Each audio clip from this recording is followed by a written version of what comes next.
जद नाची पैना जद नंगा ही कर छड्या ना ते कौन अस्सलाम वालेकुम। इसमें अलीज़े जो है वो अपना कन्फेस कर रही है, कन्फेस नहीं, एक तरह से वो अपनी सारी सिचुएशन को क्लियर करने की कोशिश कर रही है कि अब मैं डट कर इस सारी सिचुएशन का मुकाबला करूँगी। और वो पंजाबी का मुहावरा बोल रही हैं कि अब तो मुझे कुछ छुपाने की ज़रूरत ही नहीं है।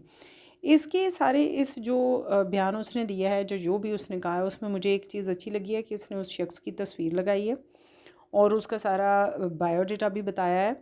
तो ये अच्छा किया उसने, क्योंकि ऐसे लोगों को भी एक्सपोज होना चाहिए जो वीडियोस पहले चैट करते हैं और बाद में फिर ब्लैकमेल करते हैं या लीक कर देते हैं।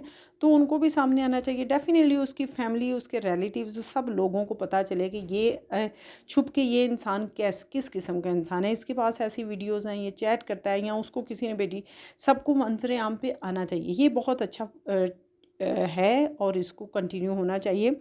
जो भी किसी को ब्लैकमेल करे उसको भी सामने आना चाहिए, एक ये बात। लेकिन मुझे अलीज़े की ये बात नहीं समझ आई कि वो लोगों को बीच में गालियाँ दे रही है, बददुआएं दे रही है कि मेरे साथ क्यों किए आप। सेम पॉइंट वही, जेलस, मैंने स्ट्रगल की, मैंने कामयाबी ली, मैंने ये किया, मैंने वो किया, 2017 से मैं इस पे वर्क कर रही हूँ, that's why I get the success.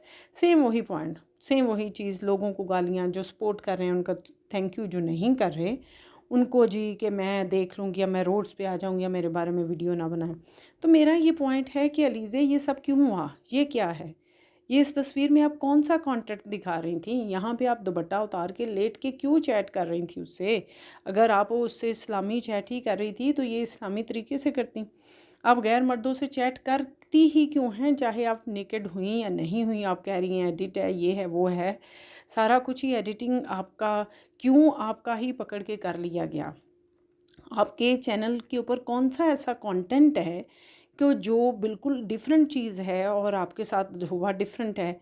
हम जब कहीं ना कहीं जिन चीज़ों का शिकार हो रहे होते हैं तो कहीं ना कहीं हम उनमें ख़ुद भी इन्वॉल्व होते हैं।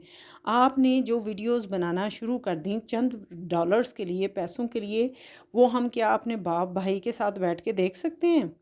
जिस तरह आप पोजेस देना शुरू हो गई, जिस तरह आप गाँव की औरतों को डिसग्रेस एक तरह से इनडायरेक्टली करना शुरू हो गई कि जितनी फिटिंग वाले कपड़े कि शायद डर लगता था कि आप बैठें तो फट ना जाएं या आप उठें तो फट ना जाएं, इतने फिटिंग वाले कपड़े। आपकी इज़्ज़त इज़्ज़त इज़्ज़त आप लोगों के नज़दीक सिर्फ यही है कि पैसे मिल जाएं और उससे हम चीज़ें ले लें तो हम इज़्ज़तदार हो के फ़ाइन। तो फिर ये भी इसीलिए ये कहा जा रहा है कि ये भी शायद आपका ही ड्रामा है, क्योंकि चैनल तो आपका एक तरह से डेड हो रहा था, व्यूज़ आ नहीं रहे थे क्योंकि लोग आपको देख के थक गए थे, कुछ और वो चेंज चाह रहे थे। तो मे बी कि ये भी फिर आपने ही काम किया हो, तो लिहाजा जो आपने एक्ट करना है करें, बट लोगों को इतना ज़्यादा उसका ज़िम्मेदार मत ठहराएं।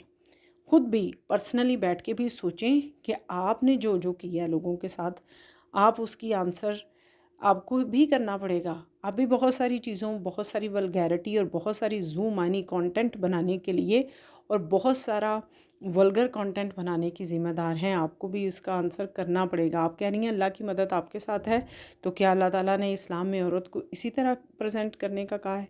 ये क्वेश्चन